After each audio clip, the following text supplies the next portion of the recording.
Hello dear students, कैसे हैं आप। आसान फिजिक्स में मैं अरविंद आर्य आपका स्वागत करता हूं।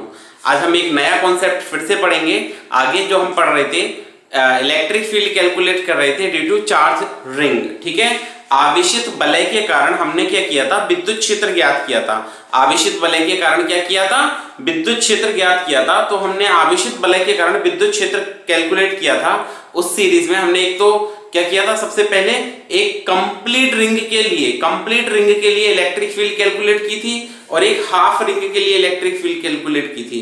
आज हम सेमी सर्कुलर रिंग के लिए कैलकुलेट करेंगे और एक जनरल पॉइंट पर इलेक्ट्रिक फील्ड कैलकुलेट करेंगे। उसके साथ साथ हम क्या पढ़ेंगे, एप्लीकेशन ऑफ गॉसेस थ्योरम। ठीक है, गॉस के प्रमेय के अनुप्रयोग, गॉस के प्रमेय के क्या पढ़ेंगे, अनुप्रयोग। तो ये काफी इंपॉर्टेंट सेक्शन है, आप जरूर ध्यान से पढ़िए। और जो भी बच्चे चैनल को देख रहे हैं उसको प्लीज प्लीज प्लीज सब्सक्राइब जरूर कीजिए और बेल आइकन को हिट कीजिए ताकि सारे वीडियो के नोटिफिकेशन आप तक पहुंच सकें। तो ध्यान दीजिए, आज हम फिर से एक बार मैं कहूंगा प्लीज चैनल को जरूर सब्सक्राइब करें। तो बिना टाइम वेस्ट करे हम स्टार्ट करते हैं आज का सेक्शन। आज फिर से हम स्टार्ट करते हैं आसान फिजिक्स में। We have to calculate electric field due to 1/4 part of a ring, charge ring. ठीक है, electric field at the centre of 1/4 part of ring. Calculate क्या है, एग्जांपल आपके पास, calculate electric field in given figure. Calculate electric field in given figure. Calculate electric field in given figure. दिए गए चित्र में आपको क्या करना है, विद्युत क्षेत्र ज्ञात करना है। ओके, मैं आपको डायग्राम दे रहा हूं। यहाँ पे इलेक्ट्रिक फील्ड कैलकुलेट करना है। ये आपका क्वाड्रेंट सिस्टम से हमने इलेक्ट्रिक फील्ड कैलकुलेट करनी है आपको, कहां पर, गिवन डायग्राम की। सो हमने क्या किया, ये 1/4 पार्ट हो गया किसी रिंग का। This is a 1/4 part of ring. थोड़ा सा और अच्छा बना लेते हैं हम। आपको इस रिंग के 1/4 पार्ट के कारण, ये चार्ज रिंग है और इसके 1/4 पार्ट के कारण विद्युत क्षेत्र ज्ञात करना है, इलेक्ट्रिक फील्ड कैलकुलेट करना है due to this 1/4 part of charge ring. ठीक है, this is the 1/4 part of charge ring. इस 1/4 पार्ट का आपको क्या करना है, यहाँ पे इलेक्ट्रिक फील्ड कैलकुलेट करके बताना है, विद्युत क्षेत्र ज्ञात करके बताना है। ठीक है, एंड ये क्या होगी, ये किसके इक्वल होगी, radius of ring r. Radius हो गई ये रिंग की, त्रिज्या हो गई इसकी, ये इसका केंद्र हो गया O और ये भी त्रिज्या R, तो ये भी त्रिज्या R हो जाएगी। ठीक है, आपको इसका लीनियर चार्ज डेंसिटी जो है रिंग की वो गिवन है लैम्डा सेंटीमीटर पर, sorry coulomb per metre, lambda coulomb per metre. फिर से ध्यान दीजिए, calculate electric field in the given figure. ठीक है, दिए गए चित्र में आपको विद्युत क्षेत्र ज्ञात करना है। ये आपकी एक चार्ज रिंग है, हम चाहें तो इसको चार्ज भी दे सकते हैं, +Q चार्ज हो गया इसका। ठीक है, इसके 1/4 पार्ट पर यूनिफॉर्म डिस्ट्रीब्यूट हो गया, एक समान रूप से वितरित हो गया। ये वलय का 1/4 भाग है। वलय का कौन सा भाग है, 1/4 भाग है, जिसके कारण इसके केंद्र पर, कहां पर, केंद्र पर क्या करना है आपको, विद्युत क्षेत्र ज्ञात करना है। केंद्र पर क्या ज्ञात करना है, विद्युत क्षेत्र ज्ञात करना है। We have to calculate electric field intensity due to this charge ring at their center. 1/4 part of charge ring at their center. ठीक है, 1/4 भाग के कारण आपको इसके केंद्र पर विद्युत क्षेत्र ज्ञात करना है। इसका रेखीय आवेश घनत्व क्या है, लैम्डा। ठीक है, तो इसका सॉल्व करने का तरीका हमने पढ़ा था। सबसे पहले हम क्या करेंगे, यहाँ पे कैसे कट करते हैं रिंग को, थीटा पर जाके d थीटा का एलिमेंट लेते हैं। ये थीटा पर गए हम, यहाँ पे चार्ज रिंग का ये कितना सेक्शन हो गया, थीटा। थीटा पर जाके हमने ये कितना पार्ट कट किया, d थीटा, जो बहुत ज्यादा छोटा है, it is very very small, very very small. और इस सेक्शन का जो चार्ज है वो कितना हो गया, dq। आवेश कितना हो गया इसका, कैसे सॉल्व करते हैं इसको, और ये रेडियस के बराबर होगा। फिर से सुने, आपने क्या पढ़ा, ये सभी त्रिज्याएं होंगी ना इसकी, आपने क्या पढ़ा, कल हमने सर्कुलर रिंग को सॉल्व किया था, इसके हाफ पार्ट को सॉल्व किया था। तो सॉल्व करने का तरीका क्या होता है, थीटा पर जाके d थीटा को कट करते हैं, थीटा पर जाके d थीटा पार्ट कट करते हैं। अब ये पार्ट आपने पढ़ा था, ये भाग जो है वो इतना छोटा होता है, इतना छोटा होता है कि ये जो इसमें चार्ज आ रहा है ये पॉइंट चार्ज के जैसे बिहेव करता है। कैसे व्यवहार करता है, बिंदु आवेश की तरह व्यवहार करता है।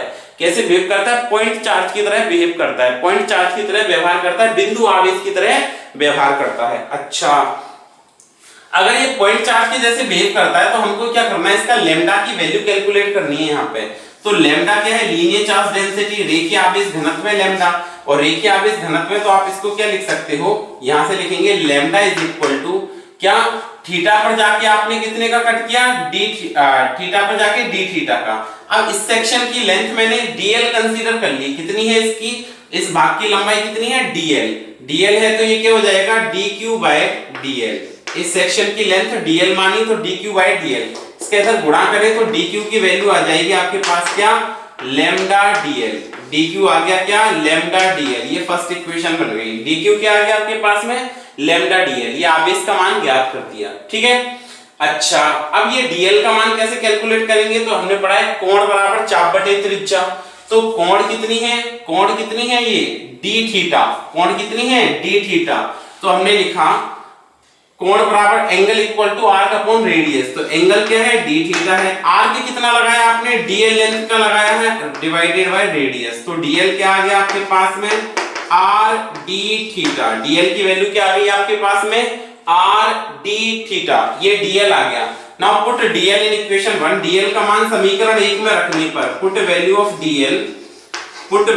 dl इन इक्वेशन 1, dl का मान समीकरण 1 में रखने पर जब dl का मान रखेंगे तो ये क्या बना, dq equal to lambda, dl का मान क्या बना r d थीटा, तो ये आपकी dq की वैल्यू आ गई, चार्ज की वैल्यू आ गई, किसकी वैल्यू आ गई, ये चार्ज की आ गई, dq की वैल्यू आ गई। अच्छा, अब आपने क्या करना है, इतना बात समझ में आई, ये 1/4 पार्ट के लिए कैलकुलेट कर रहे थे, 1/4 भाग के लिए गणना कर रहे थे, तरीका क्या बताया आपको, थीटा पर जाके डी थीटा का एलिमेंट कट कर देंगे, काट दिया। अब इसकी लेंथ हमने क्या है dq हो गई, dl हो गई, सॉरी लंबाई क्या हो गई dl, और आवेश क्या हो गया dq। इसका रेखीय आवेश घनत्व जो है वो लैम्डा है, लैम्डा कूलम पर मीटर, तो आपने रेखीय आवेश घनत्व क्या पढ़ा है, आवेश प्रति इकाई लंबाई पर वितरित आवेश प्रति इकाई लंबाई पर वितरित आवेश, तो लैम्डा बराबर dq/dl, इसके अंदर मल्टीप्लाई करें तो dq इक्वल टू क्या है आपके पास, लैम्डा dl, ठीक है। अब ये dl की वैल्यू, अब हमने थीटा पर जाके d थीटा का एलिमेंट कट किया था, तो थीटा पर जाके d थीटा काटा, तो ये क्या हो जाएगा, d थीटा इक्वल टू कोण इक्वल टू चाप बटे त्रिज्या, angle equal to arc upon radius, arc कितने का है dl का है, रेडियस r, इसके अंदर मल्टीप्लाई किया dl equal to r d theta, dl की ये वैल्यू हमने यहाँ पे पुट कर दी, तो लैम्डा r d थीटा बन गया, ये इक्वेशन नंबर 2, ठीक है, ये समझ आ गया। अब देखिए ये चार्ज जो है, ये आवेश जो है वो कैसे बिहेव करेगा, यहाँ पे पॉइंट चार्ज की तरह बिहेव करेगा, बिंदु आवेश की तरह व्यवहार करेगा, कैसे व्यवहार करेगा, ये बिंदु आवेश की तरह व्यवहार करेगा। तो इसका सेक्शन देखें, आप ऐसे बना सकते हो, ठीक है, इस पार्ट को हम थोड़ा सा यहाँ पे एलिब्रेट कर रहे हैं, यहाँ पे बना रहे हैं। आपने क्या किया, ये थीटा पर गया और ये थीटा पर डी थीटा का एलिमेंट कट किया, और ये एलिमेंट आपने पढ़ा कि इतना छोटा होता है कि एक बिंदु आवेश की तरह व्यवहार करता है। This element becomes so very very small and it behaves like a point charge, कैसे व्यवहार करता है, बिंदु आवेश की तरह व्यवहार करता है, और ये क्या हो गया r, तो ये पॉइंट चार्ज हो गया, ये कितना एंगल हो गया थीटा। अब देखिए ये थीटा हो गया, तो हमने इसको आगे बढ़ाया ऐसे, तो ये एंगल थीटा, तो यहाँ पे ये क्या बनेगा, थीटा बनेगा। अब हमने पढ़ा विद्युत क्षेत्र की तीव्रता एक सदिश राशि है, धनावेश के कारण इसकी दिशा आवेश से दूर की ओर या बाहर की ओर, electric field intensity is a vector quantity and it is away from the plus q charge, तो अवे हो गई तो de, ये पॉइंट आपका क्या था O। अब यहाँ पर जो d इलेक्ट्रिक फील्ड आई है, d विद्युत क्षेत्र आया, इसके दो घटक बना सकते हैं, हमने इसको रिजॉल्व कर दिया, दो घटकों में, दो कंपोनेंट में इसको रिजॉल्व कर दिया, इसके दो घटक बना दिए, दो घटक बनाए, तो ये एंगल थीटा, तो ये क्या बना de cos थीटा, ये कंपोनेंट क्या बना de cos थीटा, और ये वाला कंपोनेंट क्या बना de sin थीटा, जिसके साथ एंगल बनता है वो cos कंपोनेंट होता है, जिसके साथ नहीं बनता है वो sin, तो ये de sin थीटा और de cos थीटा, ये किसके इक्वल होगा, de y, ये y कंपोनेंट के इक्वल है, और ये x डायरेक्शन में है, तो आप इसको क्या लिखेंगे dex, ठीक है। तो हमने इसके दो घटक बना दिए। अब इस dq चार्ज के कारण r डिस्टेंस पे इलेक्ट्रिक फील्ड क्या होगी, इसके सेंटर पर, जनरल पॉइंट कैलकुलेट कर रहे हैं, ठीक है। इलेक्ट्रिक फील्ड इस dq आवेश के कारण, dq बिंदु आवेश के कारण बिंदुओं पर विद्युत क्षेत्र की तीव्रता, किसके कारण, dq आवेश के कारण बिंदुओं पर क्या, विद्युत क्षेत्र की तीव्रता, तो हमने क्या लिखा यहाँ पे, electric field intensity eight O, at point O due to at point O due to charge dq, due to charge dq, dq आवेश के कारण बिंदु O पर विद्युत क्षेत्र की तीव्रता। अच्छा, अब अगर आप इस पर कैलकुलेट करेंगे तो ये आपका क्या आएगा, E इज इक्वल टू, या स्मॉल एलिमेंट है DE इज इक्वल टू, तो DE बराबर क्या बन गया, K Q को आपने क्या लिखा, DQ बाय R स्क्वायर। ठीक है, DQ की वैल्यू हमने यहां से पुट कर दी इक्वेशन 2 से, तो put value of DQ from equation 2, put value of DQ from equation 2, DQ का मान फ्रॉम इक्वेशन 2, DQ का मान समीकरण 2 से रखने पर, DQ का मान हम कहां से रख रहे हैं, समीकरण 2 से रख रहे हैं। अच्छा जी, तो DQ का मान रखें समीकरण 2 से, तो DE बराबर K, DQ की वैल्यू क्या है, लैम्डा r d थीटा, क्या है, लैम्डा r d थीटा, तो lambda r d theta upon r square. एक r से एक r आपका कैंसिल हो गया। अच्छा ठीक है, तो हमने ये क्या लिखा, k lambda upon r d theta, ये small component of electric field आ गया, इलेक्ट्रिक फील्ड का इस स्मॉल एलिमेंट के कारण विद्युत क्षेत्र आ गया ये बिंदु O पर। सो x कंपोनेंट क्या बनेगा इलेक्ट्रिक फील्ड का, y कंपोनेंट क्या बनेगा, ये कैलकुलेट करना है। तो देखिए हम क्या लिखेंगे, x component of electric field, x component of electric field intensity, x component क्या बनेगा इसका, x घटक क्या बनेगा विद्युत क्षेत्र की तीव्रता का, x घटक क्या बनेगा, DEx equal to DE cos theta. ठीक है, क्या बना, DE cos थीटा। अब ये इक्वेशन नंबर हमने कंसीडर कर ली, मान ली ऐसा कि ये 3 है, तो put value of DE from equation 3, समीकरण 3 से DE का मान रखने पर, समीकरण 3 से किसका मान रखेंगे, DE का। सो हमने क्या लिखा, put value of DE from equation 3, put value of DE from equation 3, equation 3 से DE की वैल्यू पुट कर देते हैं, करिए पुट, तो ये बनेगा आपका DEx इक्वल टू, DE की वैल्यू क्या है, K lambda upon R d theta cos theta. अब टोटल इलेक्ट्रिक फील्ड कैलकुलेट करने के लिए आपको यहाँ पे क्या करना पड़ेगा, इंटीग्रेट करना पड़ेगा। So total electric field along x direction, total electric field intensity along x direction या अलोंग x कंपोनेंट, या ऐसे भी लिख सकते हैं total electric field intensity due to x component, ऐसे लिख लीजिए, ड्यू टू x कंपोनेंट। ठीक है, x घटक के कारण कुल विद्युत क्षेत्र की तीव्रता। तो हमने क्या लिखा, integration of DEx equal to integration of k lambda by r cos theta d theta.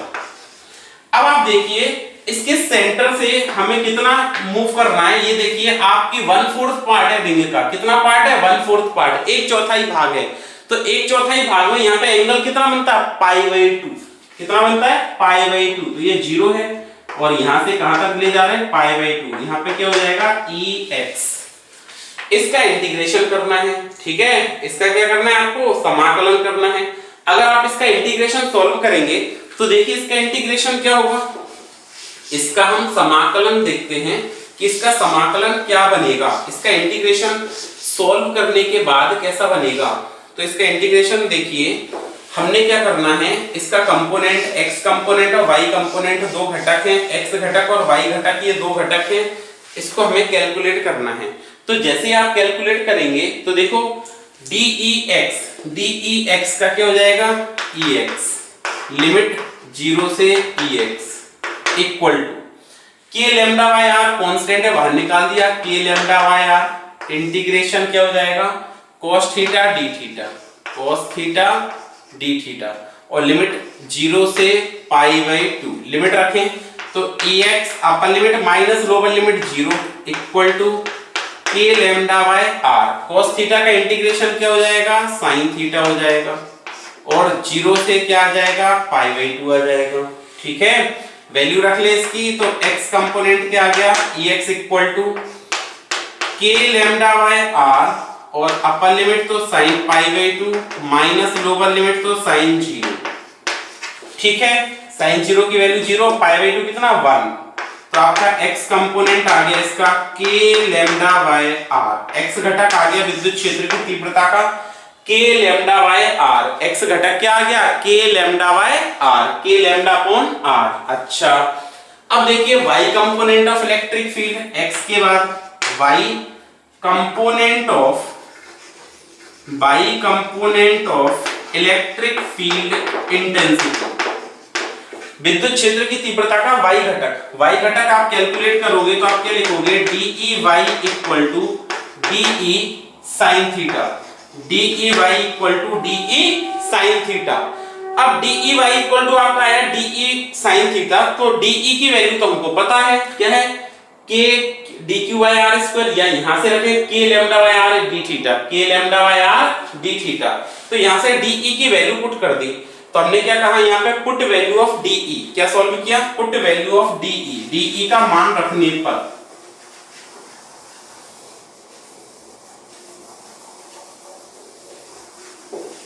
DE की वैल्यू पुट करने पर, DE का मान रखने पर हम यहाँ पे क्या कर रहे हैं, इसमें DE की वैल्यू पुट कर देते हैं। तो जैसे आप अगर यहाँ पे DE की वैल्यू पुट करेंगे तो आपका ये सॉल्व हो जाएगा। DE की वैल्यू पुट करेंगे तो सॉल्व हो जाएगा। देखिए क्या बनेगा DE की वैल्यू पुट करने पर, पुट वैल्यू ऑफ DE तो आपका ये बना DEy इक्वल टू DE क्या है ये k λ/r d थीटा और sin थीटा। अच्छा जी, तो ये सॉल्व करने पर क्या बना DEy equal to k λ/r sin theta d theta, k λ/r sin theta d theta.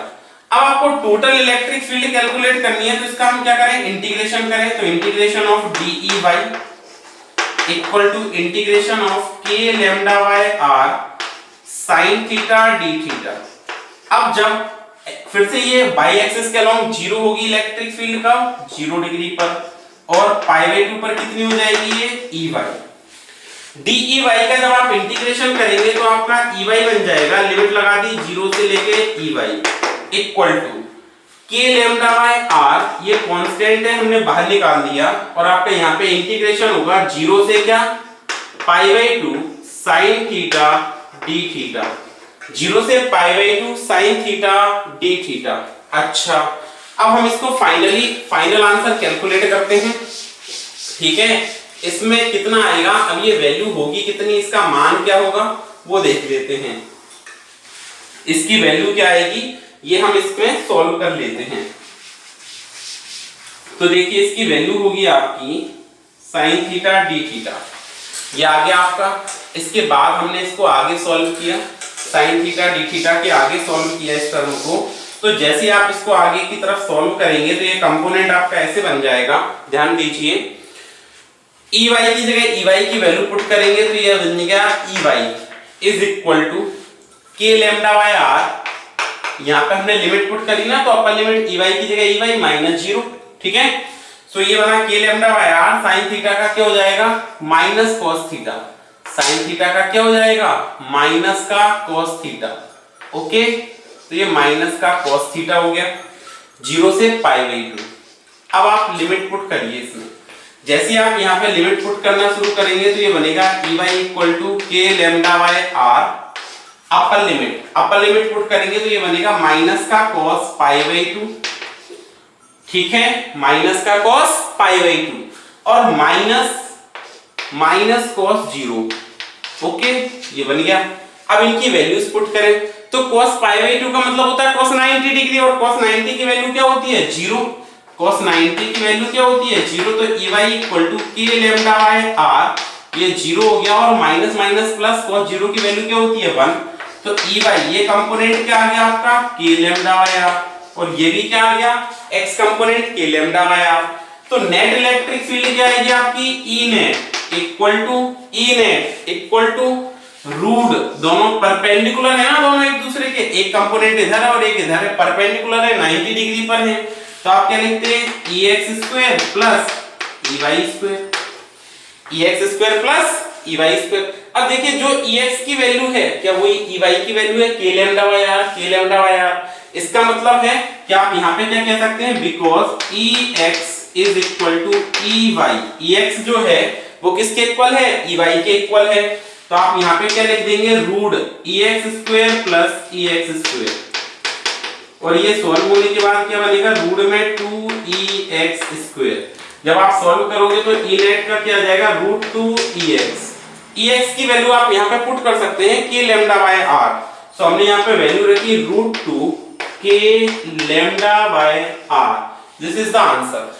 This is the net electric field produced by 1/4 part of ring. ठीक है, वलय के 1/4 भाग के कारण जो विद्युत क्षेत्र की तीव्रता बनेगी वो बनेगी root 2 k lambda by r। क्या बनेगी, root 2 k lambda by r। देखिए नेक्स्ट पार्ट में हम क्या करेंगे, एक जर्नल पॉइंट पर कैलकुलेट करेंगे इलेक्ट्रिक फील्ड इंटेंसिटी, क्योंकि इसमें तो कई सारे ऑप्शन हो सकते हैं। सर्कुलर रिंग दे दे, 1/4 पार्ट दे दे, 3/4 पार्ट दे दे, हाफ पार्ट दे दे, तो आपको अलग अलग कंडीशन में अलग अलग कैलकुलेट करनी पड़ सकती है। बट जब हम कंपटीशन में एग्जाम देने जाएंगे तो हम एक जनरल ऐसा फॉर्मूला बताता हूं मैं, जिसमें आपको क्या करना होगा, ये तो हो गया मेथड, ये आना चाहिए आपको, ये मेथड सॉल्व करना आना चाहिए, क्योंकि जब प्लस चार्ज दे दे किसी पर माइनस चार्ज दे दे तो वो सॉल्व करने में आपको आसानी होगी।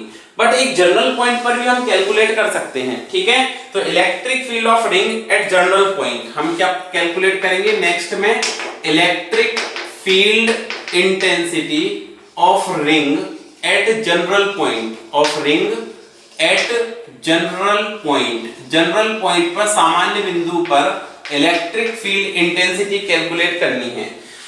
जनरल पॉइंट पर या सामान्य बिंदु पर आपको क्या करनी है, इलेक्ट्रिक फील्ड इंटेंसिटी कैलकुलेट करनी है। सो हमने क्या लिया, यहाँ पे एक जनरल पॉइंट की बात कर रहा हूं मैं, इस पर आपको क्या करना है, इलेक्ट्रिक फील्ड इंटेंसिटी कैलकुलेट करनी है। तो यहां से एक जनरल पॉइंट कंसीडर किया, एक सिमेट्रिक रिंग रखी, जितना ये x एक्सिस की तरफ है उतना ही y एक्सिस की तरफ है, मतलब ये वाला एंगल दोनों में सिमेट्रिक है। ये एक रिंग का पार्ट हो गया, इस रिंग का ये आपका पार्ट हो गया। तो इसको हमने क्या लिखा, सिमेट्रिक रूप से इस प्रकार से रखा x और y एक्सिस में। ये आपकी एक सिमेट्रिक रिंग हो गई, रिंग का एक कोई सेक्शन हो गया, एक वलय का एक कोई छोटा सा भाग हो गया, एक वलय का भाग हो गया, जिसको हमने इस प्रकार से रखा सिमेट्रिक रूप से। ठीक है, ये सिमेट्रिक पार्ट हो गया इसका रिंग का। अब इस सिमेट्रिक पार्ट के कारण आपको क्या करना है, इलेक्ट्रिक फील्ड कैलकुलेट करनी है। इसके कारण क्या करना है आपको, इलेक्ट्रिक फील्ड कैलकुलेट करनी है सिमेट्रिक पार्ट के लिए। So this is an angle alpha. ये कंप्लीट एंगल जो हमने कंसीडर किया, कंप्लीट एंगल जो है ये कितना है, अल्फा है। ये इसकी रेडियस हो गई r। ठीक है, अब हमने क्या किया, when plus q charge is given to this ring uniformly distributed over the circumference, ये डिस्ट्रीब्यूट हो गया। अब now the linear charge density of this ring is lambda coulomb per metre. Linear charge density क्या हो गई, lambda coulomb per metre. इतना समझ आया, ये लीनियर चार्ज डेंसिटी क्या हो गई, लैम्डा कूलम पर मीटर। अब देखिए आप, हमने क्या करना है यहाँ पे, इसके कारण इलेक्ट्रिक फील्ड कैलकुलेट करनी है, विद्युत क्षेत्र की तीव्रता ज्ञात करनी है। अगर आप इसके कारण विद्युत क्षेत्र की तीव्रता ज्ञात करेंगे तो तरीका क्या है, थीटा पर जाके d थीटा पार्ट कट करेंगे। ये कैसा, उसको क्या करेंगे, हमने क्या पढ़ा था, रेखीय आवेश वितरण है, ये रेखीय आवेश वितरण है, तो थीटा पर जाके, तो हमने क्या किया, यहाँ पे थीटा पर गए और एक d थीटा पार्ट कट कर दिया। थीटा पर जाके कितना पार्ट कट कर दिया, एक d थीटा पार्ट कट कर दिया हमने थीटा पर जाके। ये आपका जो एंगल बना यहाँ पे वो हो गया थीटा। ये एंगल कितना हो गया यहाँ पे, थीटा, और थीटा पर जाके कितना पार्ट कट किया आपने, ये d थीटा। थीटा पर जाके कितना, d थीटा। अब थीटा कहाँ है यहाँ पे इसमें, तो ये सिमेट्रिक पार्ट तो ये है ना, यहाँ से हमने एंगल कंसीडर किया, ये थीटा हो गया। इस थीटा पर जाके आपने ये कितने का भाग काटा है, d थीटा का भाग काटा है। ठीक है, तो ये वाला सेक्शन जो है इसका आवेश कितना हो गया, dq, और यहाँ की लंबाई कितनी हो गई, dl। dl लंबाई ये हो गई और ये dq हो गया। अच्छा, तो आप यहाँ पे लीनियर चार्ज डेंसिटी कैलकुलेट करेंगे, रेखीय आवेश घनत्व का मान ज्ञात करेंगे, तो वो कितना आएगा, रेखीय आवेश घनत्व आएगा लैम्डा बराबर, लीनियर चार्ज डेंसिटी क्या आएगी, लैम्डा बराबर dq बाय dl। तो इसके इसमें मल्टीप्लाई करें तो dq आपका किसके इक्वल आ गया, लैम्डा dl के इक्वल आ गया। ठीक है, अब आपने पढ़ा था एंगल इक्वल टू r का अपॉन रेडियस, कोण बराबर चाप बटे त्रिज्या। चाप कितनी है, dl है, और त्रिज्या क्या है आपके पास में, r। इसके अंदर मल्टीप्लाई करें तो dl इक्वल टू क्या आ जाएगा, r d थीटा। क्या आ जाएगा, r d थीटा। इसकी वैल्यू यहां पुट करते हैं तो dq मिल जाएगा। तो dq equal to lambda, dl की वैल्यू क्या है r d थीटा। ये फर्स्ट इक्वेशन आ गई, ये dl की वैल्यू पुट कर दी तो dq इक्वल टू क्या आ गया आपके पास r d थीटा। ठीक है, अच्छा अब इस सेक्शन को मैं यहां बनाता हूं, ध्यान देना, इस सेक्शन को यहां बनाता हूं सेम को। तो ये चार्ज आपका कैसे बिहेव करेगा, पॉइंट चार्ज की तरह बिहेव करेगा, बिंदु आवेश की तरह व्यवहार करेगा। हमने पढ़ा था किसके जैसे व्यवहार करेगा, ये बिंदु आवेश की तरह व्यवहार करेगा। ये किसकी जैसे, पॉइंट चार्ज के जैसे बिहेव करेगा। अच्छा जी, अगर ये पॉइंट चार्ज के जैसे बिहेव करेगा, बिंदु आवेश की तरह व्यवहार करेगा, तो हम इसके कारण इस सेंटर पर, बिंदुओं पर विद्युत क्षेत्र ज्ञात कर सकते हैं। विद्युत क्षेत्र ज्ञात कर सकते हैं, कैसे ज्ञात करेंगे, कैसे फाइंड आउट करेंगे वो देखिए। ये हमने एक्सेस लिया, ये आपका चार्ज रिंग हो गई, ये यहाँ पे पॉइंट चार्ज हो गया। इस पॉइंट पर क्या ले लिया हमने, ये पॉइंट चार्ज dq बिंदु आवेश। यहाँ पर आपका जो पॉइंट है वो हमको इलेक्ट्रिक फील्ड कैलकुलेट करनी है, यहाँ पर विद्युत क्षेत्र ज्ञात करना है। और ये एंगल कितना बन रहा है, थीटा। ये एंगल कितना है, थीटा। सो हमने क्या पढ़ा, electric field intensity is a vector quantity. विद्युत क्षेत्र की तीव्रता एक सदिश राशि है और धनावेश के कारण इसकी दिशा कैसे, आवेश से दूर की ओर या बाहर की ओर। तो ये होगी बाहर की ओर, ये थीटा है तो ये भी थीटा बनेगा। ये प्लस क्यू आवेश के कारण विद्युत क्षेत्र की तीव्रता बाहर की ओर dE। अब आप क्या करेंगे, इसके दो कंपोनेंट बनाएंगे, दो घटक बनाएंगे। दो घटक बनाएंगे तो इसके इस प्रकार से दो कंपोनेंट हो जाएंगे, दो घटक हो जाएंगे। ये क्या कहलाएगा, dE cos थीटा। ये कंपोनेंट क्या कहलाएगा, dE cos थीटा। और ये क्या कहलाएगा आपका, dE sin थीटा। क्या कहलाएगा, dE sin थीटा। ये आपने दो कंपोनेंट रिजॉल्व कर लिए, dE cos थीटा और dE sin थीटा। अच्छा, तो अगर आप ये वाला यहां लेते हो, एलिमेंट यहां लेते हो, तो आपका y कंपोनेंट इधर की तरफ आ रहा है, इधर की तरफ। मैं यहां ले लूं तो y वाला कंपोनेंट ये तो इधर ही आएगा। देखिए ये थीटा बनेगा, ये थीटा बनेगा, तो ये cos तो इधर ही आएगा, लेकिन sin इधर चला जाएगा, है ना। फिर से ध्यान दें, अगर मैं ये वाला कंपोनेंट यहां लेता, थीटा पर जाके यहां लेता, तो ये आपका ये तो dE cos थीटा जाता, यहां क्या आता, dE sin थीटा। तो इसका कहने का मतलब है कि जो dE sin थीटा है वो dE sin थीटा से कैंसिल हो जाता। फिर से मैं समझाता हूं, देखो ये r रेडियस हो गई, त्रिज्या हो गई। तो देखो dq आवेश के कारण बिंदु O पर विद्युत क्षेत्र की तीव्रता, electric field intensity at point O due to charge dq आवेश के कारण बिंदु O पर विद्युत क्षेत्र की तीव्रता क्या आएगी, dE equal to at point O due to charge dE equal to, dE बराबर विद्युत क्षेत्र की तीव्रता क्या आएगी, dE बराबर kq बाय r स्क्वायर। अब dq की वैल्यू आप यहां से पुट कर सकते हैं, तो put value of dq from equation 1, put value of dq from equation 1, put value of dq from equation 1। समीकरण 1 से dq का मान रखने पर, जैसे आप समीकरण 1 से यहां पर dq की वैल्यू पुट करेंगे तो ये बना dE equal to k dq। क्या है dq आपके पास, लैम्डा r d थीटा। क्या है, lambda r d theta. dq की वैल्यू क्या है, lambda r d theta divided by क्या, r square.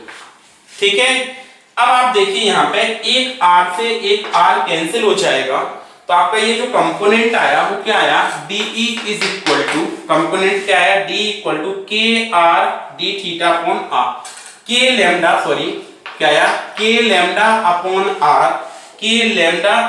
r d theta. ये dE आ गया। ठीक है, क्या आ गया, ये dE आ गया, इक्वेशन 2।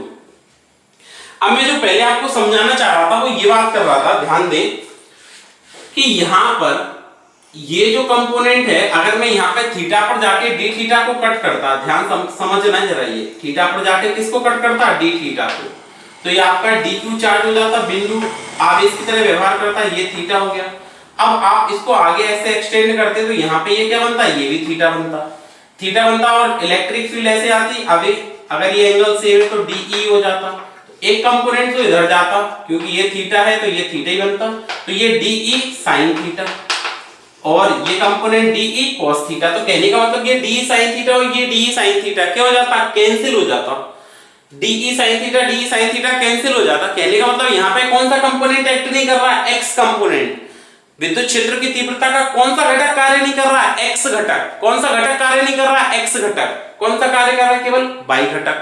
ठीक है ना, तो आप इसी को y कह दो, इसी को नेट कह दो, क्योंकि x तो है ही नहीं, x तो है ही नहीं, तो एक ही कंपोनेंट है ना आपके पास में, कौन सा, y कंपोनेंट है। ठीक है, कौन सा कंपोनेंट है, केवल y कंपोनेंट है। So net electric field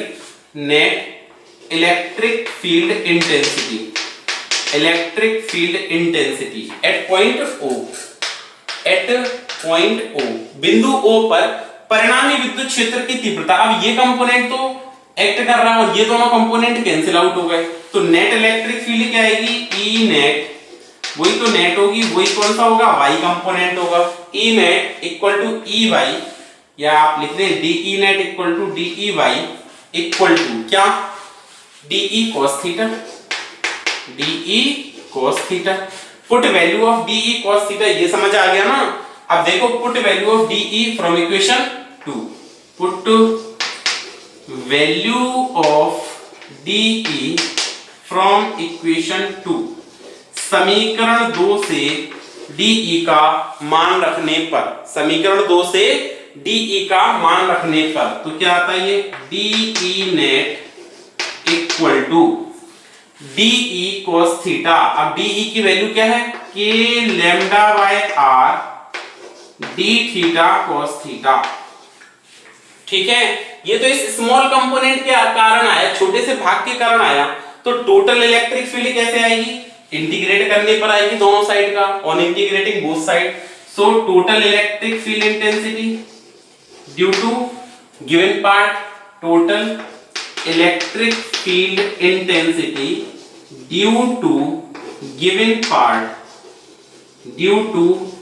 part, दिए गए भाग के कारण कुल विद्युत क्षेत्र की तीव्रता कैसे आती है, तो ये आ जाता है integration of D net equal to integration of K lambda by are cos theta D theta, limit लगा दें 0। अब देखिए यहां पर ये सिमेट्रिक रूप से रखा है, तो ये नेगेटिव एक्सिस है, तो ये टोटल एंगल कितना है, अल्फा। तो हाफ पार्ट का कितना, अल्फा बाय 2, और इस हाफ पार्ट का कितना, माइनस अल्फा बाय 2, क्योंकि ये नेगेटिव एक्सिस पर बन रहा है एंगल, तो ये क्या लिखेंगे, माइनस अल्फा बाय 2। तो आपने यहां पे लिमिट लगाई कहां से कहां तक, माइनस अल्फा बाय 2 से अल्फा बाय 2, और यहां पे क्या आ जाएगा, ई नेट।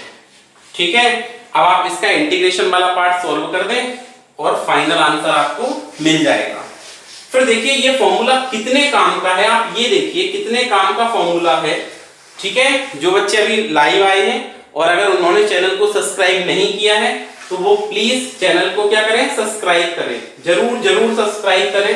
तो ध्यान दें, अब हमने क्या करना है, इसका इंटीग्रेशन करना है, और इंटीग्रेशन करके आपको ये पार्ट कैलकुलेट करना है। तो डी नेट को सॉल्व करेंगे तो क्या बनेगा, ई नेट 0 से E net is equal to, इसको सॉल्व करो, के लैम्डा बाय आर कांस्टेंट हो गया, के लैम्डा अपॉन आर ये बाहर निकाल दिया, और हमने यहाँ पे इंटीग्रेशन लिखा माइनस का अल्फा बाय 2 से अल्फा बाय 2। ठीक है, cos थीटा डी थीटा।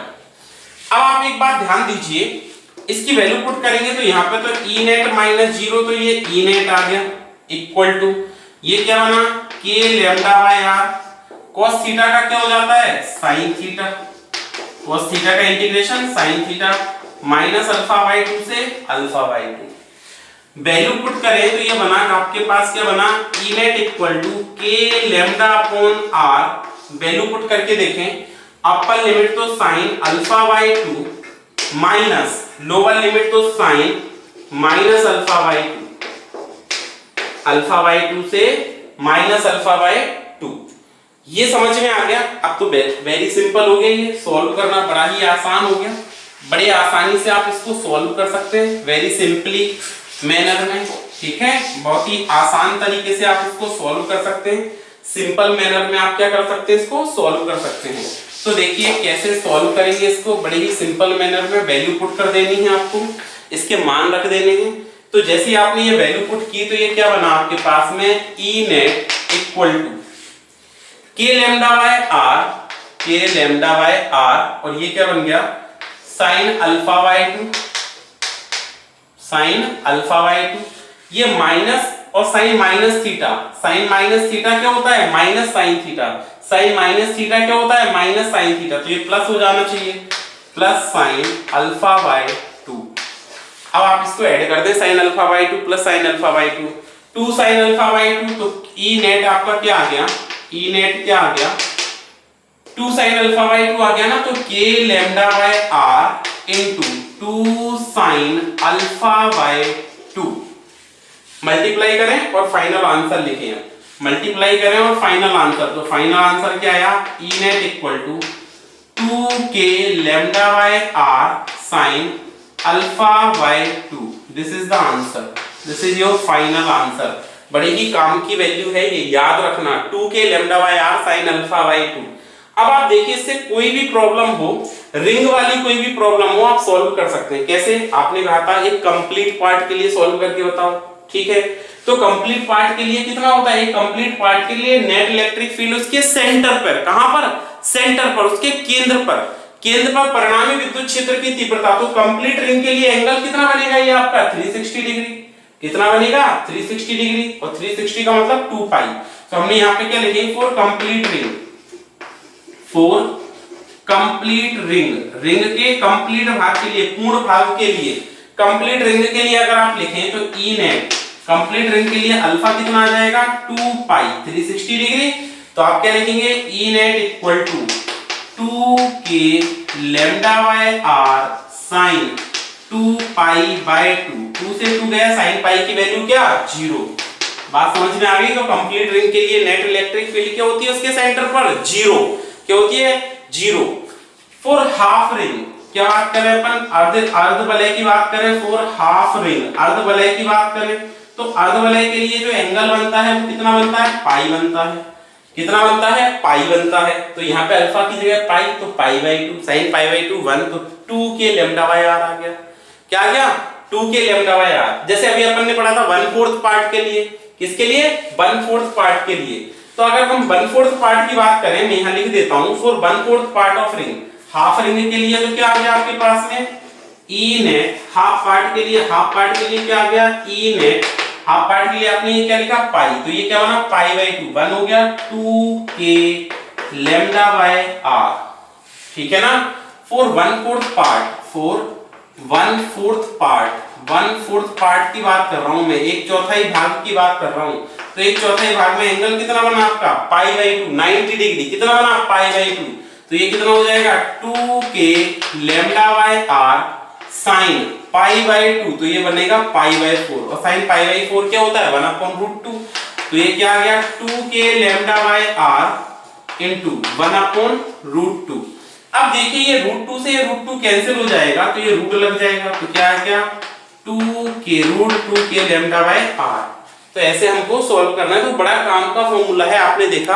आप किसी भी पार्ट के लिए जनरल फॉर्मूला है, सामान्य सूत्र है, और इसकी सहायता से आप किसी भी पार्ट के लिए इसकी इलेक्ट्रिक फील्ड कैलकुलेट कर सकते हो, ठीक है। अब हम बात करते हैं इसके बाद, ठीक है, इसके बाद हम बात करते हैं application of Gauss theorem, Gauss के नियम के अनुप्रयोग, जो कि बड़े ही इंपॉर्टेंट है। एप्लीकेशन ऑफ गॉस थ्योरम क्या है, application of Gauss theorem, application of Gauss theorem, application of Gauss's theorem, Gauss के नियम के अनुप्रयोग क्या है, गॉस के नियम के अनुप्रयोग, application of Gauss's theorem, Gauss के नियम के अनुप्रयोग। तो इसमें हमको कई सारे एप्लीकेशन पढ़ने हैं, 5 एप्लीकेशन पढ़ने हैं जो आपकी सिलेबस में है। Electric field intensity due to infinitely long charge conductor या इनफाइनेटली लॉन्ग चार्ज वायर, ठीक है। अनंत लंबाई के आवेशित तार के कारण विद्युत क्षेत्र की तीव्रता या अपरिमित आवेश के कारण, अपरिमित आवेश के कारण विद्युत क्षेत्र की तीव्रता। एक कंडक्टिंग नॉन कंडक्टिंग शीट पढ़ेंगे, होलो स्फीयर पढ़ेंगे, सॉलिड स्फीयर पढ़ेंगे, ठीक है। तो ये आपका इसमें एप्लीकेशन पढ़ने आपको। तो हम फर्स्ट एप्लीकेशन की बात करते हैं, गॉस के नियम के पहले अनुप्रयोग की बात करते हैं, electric field intensity due to infinitely long line charge. ठीक है, क्या पढ़ा हमने? पहली एप्लीकेशन है, फर्स्ट एप्लीकेशन क्या है? Electric field intensity due to electric field intensity due to infinitely long line charge, infinitely long linear charge. ठीक है, अनंत इनफाइनाइटली लॉन्ग लीनियर चार्ज, अनंत रेखीय आवेश के कारण या अनंत विस्तार के रेखीय आवेश के कारण विद्युत क्षेत्र की तीव्रता, अनंत लंबाई के रेखीय आवेश के कारण विद्युत क्षेत्र की तीव्रता, या कई बार इसको इनफाइनाइटली लॉन्ग लीनियर चार्ज की जगह कंडक्टिंग वायर भी कह सकते हैं, charge wire, infinitely long charge wire. ठीक है, इनफाइनाइटली लॉन्ग चार्ज वायर, अनंत विस्तार के चालक आवेशित तार या अनंत विस्तार के आवेशित तार के कारण विद्युत क्षेत्र की तीव्रता। ठीक है, we have to calculate electric field intensity due to infinitely long linear charge या चार्ज वायर, अनंत विस्तार के आवेशित तार के कारण विद्युत क्षेत्र की तीव्रता या अपरिमित लंबाई के आवेश के कारण विद्युत क्षेत्र की तीव्रता, अपरिमित रेखीय आवेश के कारण विद्युत क्षेत्र की तीव्रता। ये इसका पहला एप्लीकेशन है, पहला अनुप्रयोग है जो हमको ज्ञात करना है। तो ध्यान दीजिए, हमने क्या लिया? Consider a infinitely long charge wire, consider infinitely long charge wire. When plus q charge is given to it, then it will be uniformly distributed over its length. ठीक है, consider an infinitely long charge wire, ठीक है, having linear charge density lambda. इसकी linear charge density कितनी consider की है हमने? Lambda है। इसकी लीनियर चार्ज डेंसिटी क्या है आपके पास में? लैम्डा। तो consider a infinitely long charge wire when plus q charge is given to it, या infinitely long wire when plus q charge is given to it, then it will be uniformly distributed over its length and linear charge density of this wire is lambda. माना एक अपरिमित विस्तार का तार है जिसको जब हम प्लस क्यू आवेश देते हैं तो ये आवेश तार की लंबाई के अनुदिश एक समान रूप से वितरित हो जाता है तथा इस तार का रेखीय आवेश घनत्व लैम्डा कूलाम प्रति मीटर है। तार का रेखीय आवेश घनत्व कितना है? लैम्डा कूलाम प्रति मीटर है। ठीक है, अच्छा, अब हमको क्या करना है? We have to determine a point O is situated on the surface of this wire of this conductor. चालक तार की सतह पर एक बिंदु O है जिससे स्मॉल r दूरी पर एक बिंदु P स्थित है। इस बिंदु P पर चालक तार के कारण विद्युत क्षेत्र की तीव्रता ज्ञात करनी है। पहले पूरा हिंदी में सुन ले। माना एक अपरिमित विस्तार का चालक तार है या अपरिमित विस्तार का तार है, रेखीय तार है, जिसको जब हम प्लस क्यू आवेश देते हैं तो यह आवेश चालक तार की लंबाई के अनुदिश एक समान रूप से वितरित हो जाता है एवं इसका रेखीय आवेश घनत्व लैम्डा कूलाम प्रति मीटर है। तार पर स्थित किसी बिंदु O से स्मॉल r दूरी पर एक बिंदु P स्थित है जिस पर इस अपरिमित तार के कारण विद्युत क्षेत्र की तीव्रता ज्ञात करनी है। r दूरी पर एक बिंदु P है जिस पर हमें क्या करनी है? इस अपरिमित तार के कारण विद्युत क्षेत्र की तीव्रता ज्ञात करनी है। ठीक है, consider a infinitely long wire when plus q charge is given to it then it will be uniformly distributed over its length and linear charge density of this wire is lambda coulomb per metre. A point O is situated on the wire and from point O at a distance small r, a point P is situated at which electric field intensity due to this linear charge is to be determined. ठीक है, so to calculate the electric field intensity at this point P, we have to take into small charge element due to this wire. ठीक है, on opposite side of point O.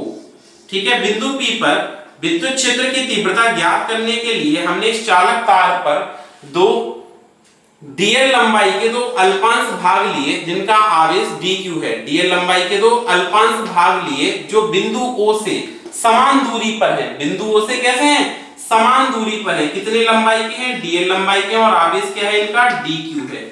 ठीक है, क्या बताया आपको, बिंदु O से अपरिमित तार के दोनों ओर दो अल्पांश लेते हैं जिनकी लंबाई dl है। इनके नाम भी दे सकते हैं आप, चाहो तो इसको कह दो A और इस पार्ट को कह दो B। A और B दो अल्पांश लेते हैं, ठीक है, जिनकी लंबाई dl और आवेश कितना है, dq है। अच्छा, अब इस dq चार्ज के कारण इस बिंदु P पर विद्युत क्षेत्र की तीव्रता क्या बनेगी, due to this charge dq electric field intensity at this point P, ठीक है, इज अवे। विद्युत क्षेत्र की तीव्रता कैसे जाएगी, दूर की ओर जाएगी या बाहर की ओर जाएगी, ऐसे। ठीक है, आपने इसको इससे ज्वाइन करवा दिया, सेम इससे भी ज्वाइन करवाएंगे अगर हम इसको, तो ये भी सेम डिस्टेंस पर है, समान दूरी पर है, समान दूरी पर है, तो ये एंगल भी क्या बनेगा, सेम बनना चाहिए। तो ये वाला एंगल भी आपका क्या बनेगा, सेम बनेगा। ठीक है, ये एंगल भी आपका क्या होगा, यहाँ पे सेम बनेगा। ये हमने ज्वाइन करवा दिया इसको। ठीक है, अब हमने पढ़ा है electric field intensity vector quantity है due to plus Q charge कैसा जाएगा, अवे। ये एंगल थीटा और ये भी एंगल थीटा, आपका ये हॉरिजॉन्टल हो गया, ये हो गया आपका कितना, DE, कितना हो गया, DE, और ये भी हो गया DE। ठीक है, आप चाहे तो E1 E2 भी कर सकते हैं, लेकिन ये समान डिस्टेंस पर है तो दोनों की वैल्यू क्या आएगी, सेम आएगी। आप चाहो तो ऐसे भी लिख सकते हो DE1 और DE2। अब ये एंगल थीटा, ये एंगल थीटा, तो ये भी एंगल कितना बनेगा, थीटा। देखो कौन से, शीर्षाभिमुख कोण से, ये भी थीटा है तो ये भी क्या बनेगा, थीटा, ये भी शीर्षाभिमुख कोण से थीटा बन गया। ठीक है ना, आपको क्या बताया, एक अपरिमित विस्तार का तार प्लस क्यू आवेश दिया, लंबाई के अनुदिश एक समान रूप से वितरित हो गया। इस पर कोई बिंदु O स्थित है, बिंदु O से स्मॉल r दूरी पर एक बिंदु P है, जिस पर हमें इस अपरिमित विस्तार के चालक तार के कारण विद्युत क्षेत्र की तीव्रता ज्ञात करनी है। ठीक है, अच्छा, तो इस पर हमको क्या करना है, विद्युत क्षेत्र की तीव्रता ज्ञात करनी है। तो इसकी बिंदु P पर विद्युत क्षेत्र की तीव्रता ज्ञात करने के लिए हमने क्या किया, इस पर dl लंबाई के बिंदु O के दोनों ओर समान दूरी पर dl लंबाई के दो छोटे छोटे अल्पांश लिए जिनका आवेश dq है। इन अल्पांशों के कारण बिंदु P पर विद्युत क्षेत्र की तीव्रता dE1 दूर की ओर और दूसरे के कारण भी दूर की ओर dE2। अच्छा, अब ये डिस्टेंस सेम है, ये भी सेम है, तो ये भी सेम होगी, और अगर ये सेम होगी तो डिस्टेंस सेम, चार्ज सेम, तो विद्युत क्षेत्र की तीव्रता मतलब ये दोनों भी क्या हो जाएंगी, समान हो जाएंगी। अब इस पर परिणामी विद्युत क्षेत्र की तीव्रता ज्ञात करनी है, बिंदु P पर परिणामी विद्युत क्षेत्र की तीव्रता ज्ञात करनी है, तो dE1 और dE2 को दो लंबवत घटकों में वियोजित करना पड़ेगा। dE1 और dE2 को क्या करना पड़ेगा, तो लंबवत घटकों में वियोजित करना पड़ेगा।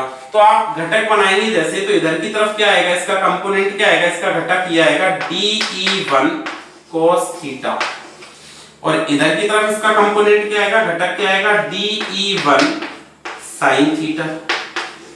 ठीक है, इसी प्रकार आप dE2 के दो कंपोनेंट करेंगे, तो dE2 का एक तो ऊपर आएगा कंपोनेंट जो क्या बनेगा, dE2 sin थीटा, और एक इधर की तरफ ही आएगा और ये क्या आएगा कंपोनेंट, dE2 cos थीटा।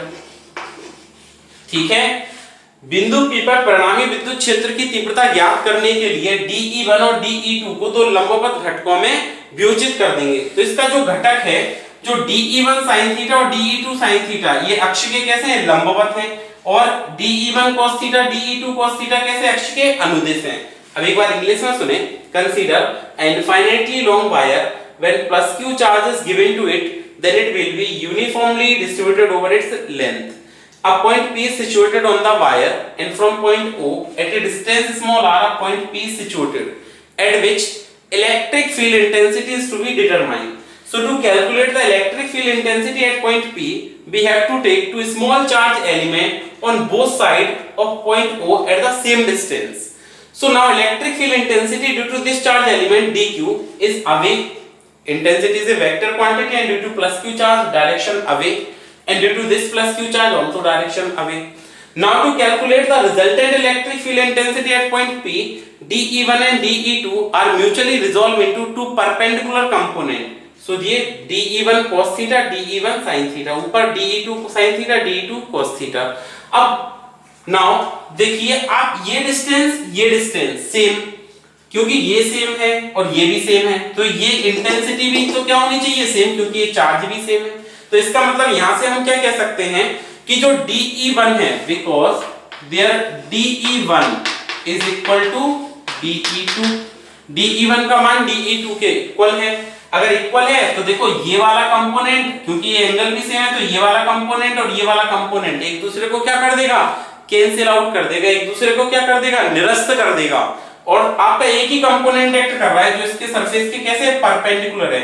मतलब अगर लीनियर चार्ज लेते हो तो आप इंटेंसिटी बाहर की तरफ जाएगी, ऊपर वाला और नीचे वाला कंपोनेंट क्या हो जाएगा, इलेक्ट्रिक फील्ड का कैंसिल हो जाएगा, और एक ही कंपोनेंट वर्क करेगा जो परपेंडिकुलर टू क्या होगा, लीनियर चार्ज होगा। लीनियर चार्ज से कैसा होगा, ये हमेशा परपेंडिकुलर होगा, ये समझ आया, लंबवत होगा।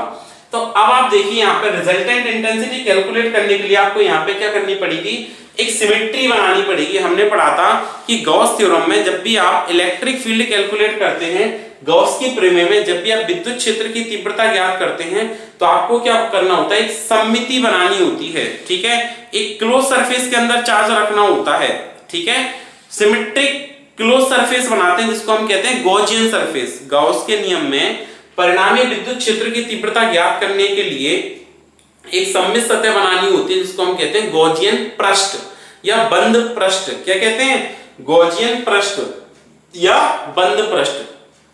To calculate electric field intensity due to Gauss's theorem we have to form a closed surface and it is also called as Gaussian surface।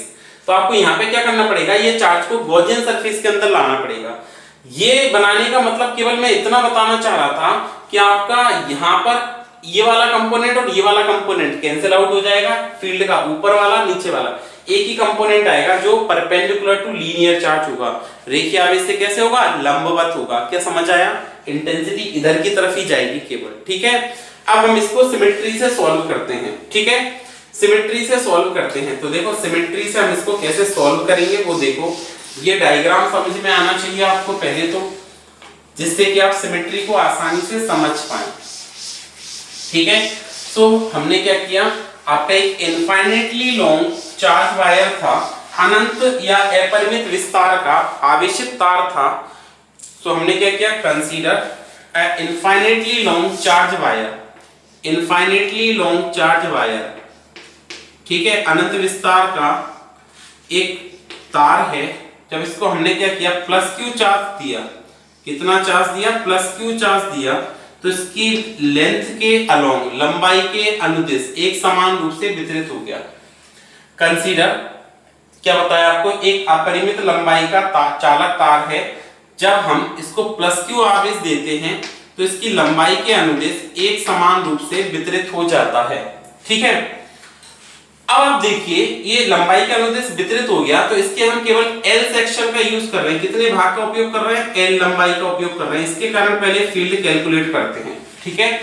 तो consider infinitely long charge wire, ठीक है, when plus q charge given to it then it will be uniformly distributed over its length. We have to use the L length of wire due to which electric field intensity is to be calculated. Now the linear charge density of this wire, इस तार के कारण जब इसको plus Q आवेश दिया तो लंबाई के अनुदिश वितरित हो गया। तो L लंबाई के भाग का हम उपयोग करेंगे, तो इसका रेखीय आवेश घनत्व क्या होगा, L लंबाई के भाग का रेखीय आवेश घनत्व आवेश बटे लंबाई, इसके अंदर गुणा करें तो Q इक्वल टू क्या बन गया आपके पास में, लैम्डा I। पहला इक्वेशन, पहला समीकरण, ठीक है। अब आवेशित चालक तार से स्मॉल r दूरी पर एक बिंदु P स्थित है जिस पर हमको क्या करना है, विद्युत क्षेत्र की तीव्रता ज्ञात करनी है। तो r को त्रिज्या मानते हुए हमने क्या किया, यहाँ पे एक बंद पृष्ठ का निर्माण करते हैं या गॉसियन पृष्ठ का निर्माण करते हैं। सेम इस तरफ भी और दूसरी तरफ भी, इधर भी r डिस्टेंस पर एक हमने क्लोज सरफेस या गॉसियन सरफेस फॉर्म की, एक क्लोज सरफेस का फॉर्मेशन किया या गॉसियन सरफेस का फॉर्मेशन किया। तो हमने एक क्लोज सरफेस बना दी ऐसे, और इसी को आप गॉसियन सरफेस भी कह सकते हैं। एक क्लोज सरफेस फॉर्म की या गॉसियन सरफेस फॉर्म की। सेम सेकंड साइड भी, दूसरी तरफ भी हमने एक क्लोज सरफेस या गॉसियन सरफेस का फॉर्मेशन कर दिया। इस तरह से क्लोज सरफेस बना दी या गॉसियन सरफेस बना दी, ठीक है। आपकी ये क्लोज सरफेस या गॉसियन सरफेस का फॉर्मेशन हो गया। क्या बताया था, from linear charge at a distance small r a point P is situated at which electric field intensity is to be determined. ठीक है, so by taking small r as a radius we have to form a closed surface और Gaussian surface. ठीक है, क्या बताया आपको, एक अपरिमित विस्तार का तार था, इसकी L लंबाई पर हमने कोई प्लस Q आवेश दिया जो लंबाई के अनुदिश वितरित हो गया, एक समान रूप से बढ़ जाता है, तो रेखीय आवेश घनत्व लैम्डा बराबर Q/L, Q equal to lambda L. अब इस रेखा आवेश से स्मॉल r दूरी पर एक बिंदु P स्थित है जिस पर हमको क्या करना है, विद्युत क्षेत्र की तीव्रता ज्ञात करनी है. तो स्मॉल r को त्रिज्या मानते हुए एक बंद पृष्ठ का निर्माण कर दिया, गॉसियन पृष्ठ का निर्माण कर दिया. ठीक है, अच्छा, तो आपने यहाँ पे क्लोज सरफेस ली, स्मॉल क्लोज सरफेस ली. ठीक है, जिसका जो सरफेस एरिया है वो हमने कंसीडर किया कितना है, S2. ठीक है, कितना है, S2. यहां पर भी एक आपने छोटी सी सरफेस, इस सरफेस पर अगर इलेक्ट्रिक फील्ड देखें तो आपने पढ़ा हमेशा इलेक्ट्रिक फील्ड ऐसे जाती है आउटवर्ड, बाहर की ओर. इस पर भी कैसे जाएगी, इधर बाहर की ओर.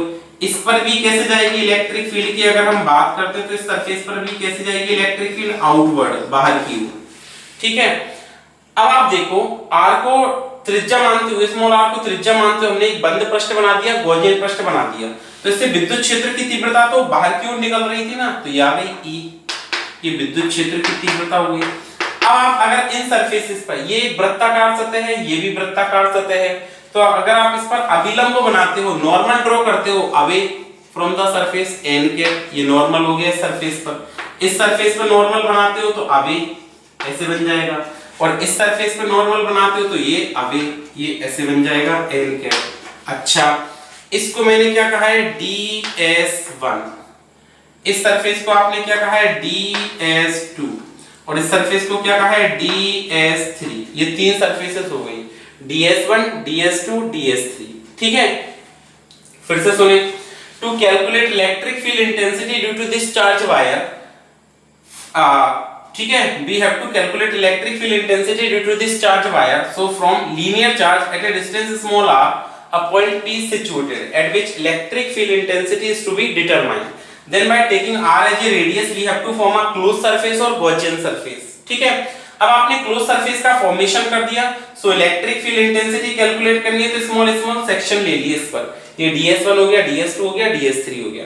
सो total electric flux passing through the close surface, यहाँ पे हम क्या कहेंगे, आपका डायग्राम हो गया, यहाँ पे क्या कहेंगे, total electric flux passing through the close surface, electric flux passing through the close surface, total electric flux passing through close surface, बंद पृष्ठ से गुजरने वाला कुल विद्युत फ्लक्स, बंद पृष्ठ से गुजरने वाला पासिंग थ्रू क्लोज सरफेस, बंद पृष्ठ से गुजरने वाला कुल विद्युत फ्लक्स. तो बंद पृष्ठ से कुल फ्लक्स कितना निकलेगा ये आपको कैलकुलेट करना है.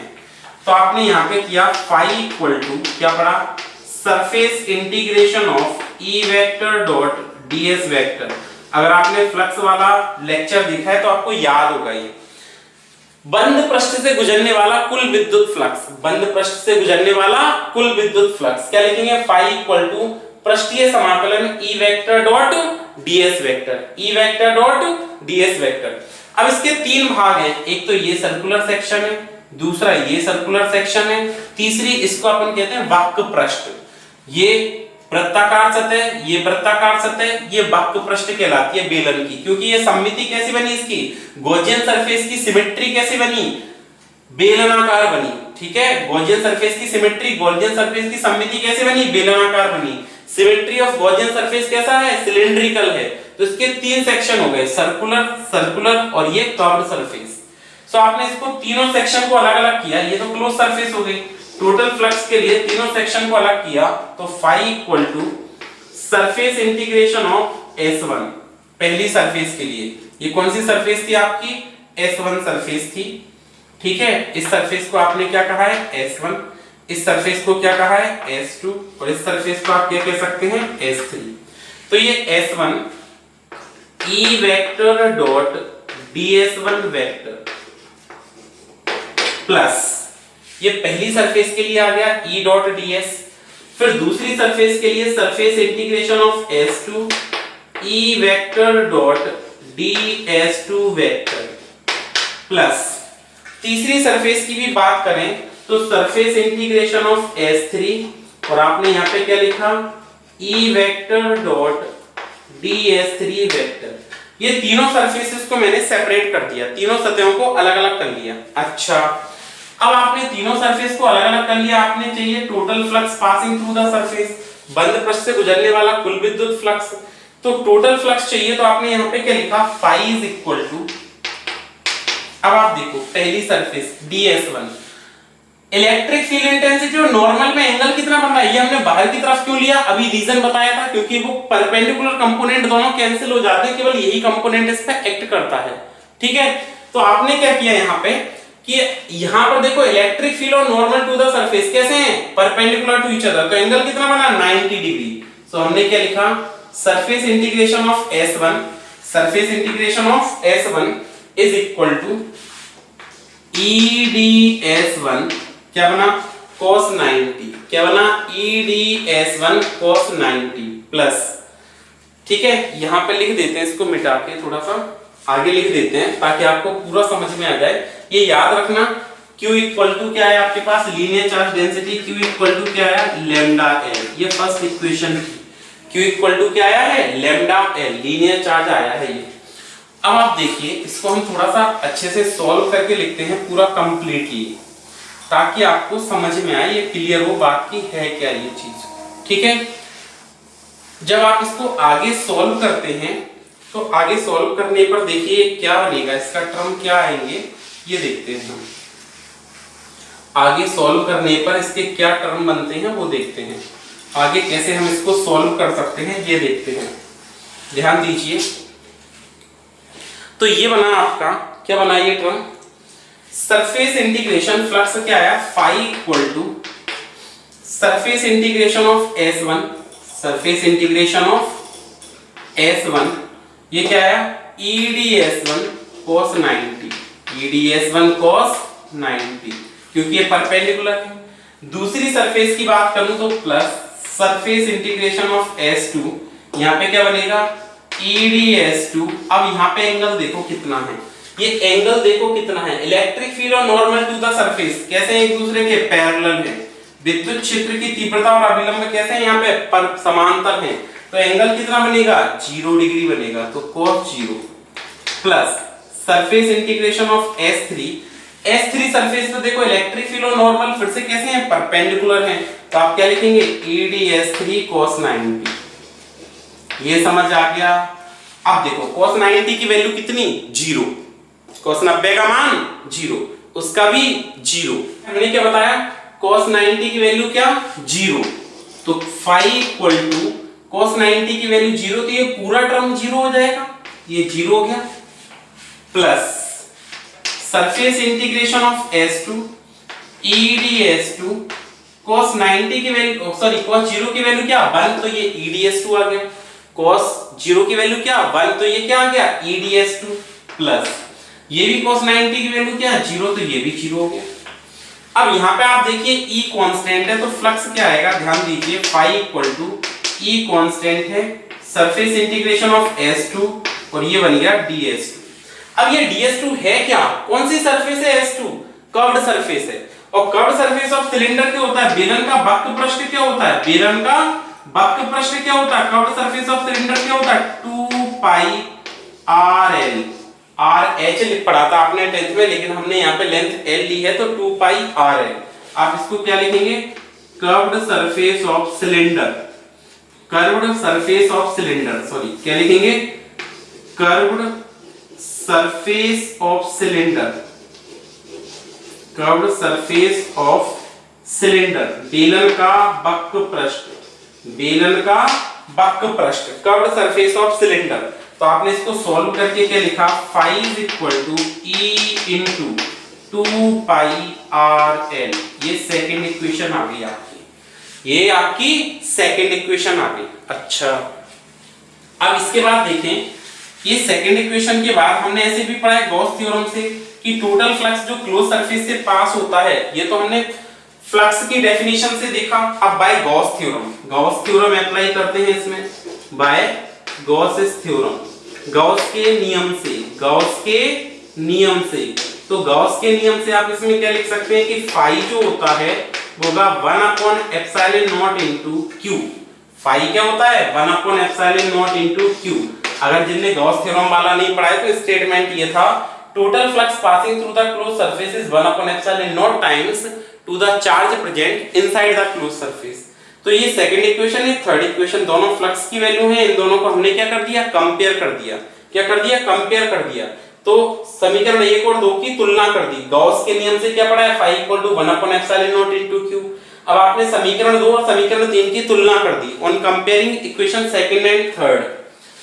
ओके, सेकंड इक्वेशन और थर्ड इक्वेशन को आप कंपेयर करें। सेकंड इक्वेशन और थर्ड इक्वेशन को हमने कंपेयर कर दिया। समीकरण 2 की और 3 की क्या कर दी हमने, तुलना कर दी यहाँ पे। ठीक है, इक्वेशन सेकंड और थर्ड को कंपेयर कर दिया तो हम क्या लिखेंगे, on comparing equation second and third. On comparing equation second and third, समीकरण 2 और 3 की तुलना करने पर जैसे आप इसको कंपेयर करते हो तो ये क्या बनेगा, E into 2πRL equal 1/ε0 into Q. ठीक है, अब इसको अपॉन में लिखो, E बराबर 1/2πRL ε0 इंटू क्यू। थोड़ा सा इसको सॉल्व करके लिखें तो E इक्वल टू क्या आएगा, 1/2πε0 इंटू क्यू अपॉन RL। एक फॉर्मूला तो आप यहां से कह सकते हो इंटेंसिटी का। Now put value of Q from equation 1, put value of Q from equation 1, put value of Q from equation 1। Q का मान समीकरण 1 से रखने पर, Q का मान समीकरण 1 से रखने पर, Q का मान जब आप समीकरण 1 से रखेंगे तो ये क्या बना, E equal to 1/2πε0 into Q की जगह क्या, lambda L divided by RL। ठीक है, आपका एक L से ये L कैंसिल हो गया, देन फाइनल फॉर्मूला आपका यहाँ पे क्या आया, E equal to 1/2πε0 into lambda upon R into lambda upon R। अब आप 2 से तो मल्टीप्लाई करें इसमें और 2 से डिवाइड करें, क्योंकि हम 1/4πε0 की वैल्यू जानते हैं तो यह जाएगा 1/4πε0 2 लैम्डा बाय R। ठीक है, ये इलेक्ट्रिक फील्ड इंटेंसिटी आ गई इसके कारण। और 1/2πε0 क्या होता है, K, तो 2k लैम्डा बाय R, ये इंटेंसिटी आ गई 2k लैम्डा बाय R। तो यहां से देखिए कि जो इलेक्ट्रिक फील्ड है वो लीनियर चार्ज डेंसिटी के तो डायरेक्टली प्रोपोर्शनल है, समानुपाती है। और विद्युत क्षेत्र की तीव्रता रेखीय आवेश से जितनी दूरी बढ़ाते जाएंगे उसके व्युत्क्रमानुपाती है। दूरी के कैसे, व्युत्क्रमानुपाती, तो दूरी बढ़ाते जाओगे तीव्रता कम होती जाएगी। So electric field intensity is inversely proportional to distance of point at which, distance of point of line charge at which intensity is to be determined and directly proportional to what, linear charge density. So when we draw the graph between, इनके बीच में अगर हम graph बनाते हैं, when we draw the graph between electric field and linear charge density lambda, विद्युत क्षेत्र की तीव्रता और रेखीय आवेश घनत्व के मध्य अगर आप ग्राफ ड्रॉ करेंगे, विद्युत क्षेत्र की तीव्रता, इलेक्ट्रिक फील्ड इंटेंसिटी और लीनियर चार्ज डेंसिटी में अगर आप ग्राफ ड्रॉ करेंगे, so we have to get a straight line। क्या मिलेगा आपको, एक सरल रेखा मिल जाएगी। ये इंटेंसिटी हो गई और ये लीनियर चार्ज डेंसिटी हो गई, तो ये आप में ग्राफ स्ट्रेट लाइन मिलेगा। ठीक है, समानुपाती का। बट जब आप इलेक्ट्रिक फील्ड इंटेंसिटी और डिस्टेंस में बनाएंगे ग्राफ E में और R में, तो आपको कर्व मिलेगा। जब भी आपको इनवर्सली का ग्राफ बनाना हो तो ऐसे कर्व टाइप ग्राफ मिलता है, ध्यान रखना। ठीक है, यहाँ पे क्या है, E inversely proportional to R, यहाँ पे क्या है, E directly proportional to lambda, E directly proportional to lambda. ऐसे हम इनको कैलकुलेट करते हैं। तो बात समझ में आई, ये आपका गॉस के थ्योरम का पहला एप्लीकेशन हो गया। ठीक है, तो पढ़ते रहिए, सुरक्षित रहिए और आसान फिजिक्स को आप लाइक कीजिए, शेयर कीजिए, सब्सक्राइब कीजिए। धन्यवाद।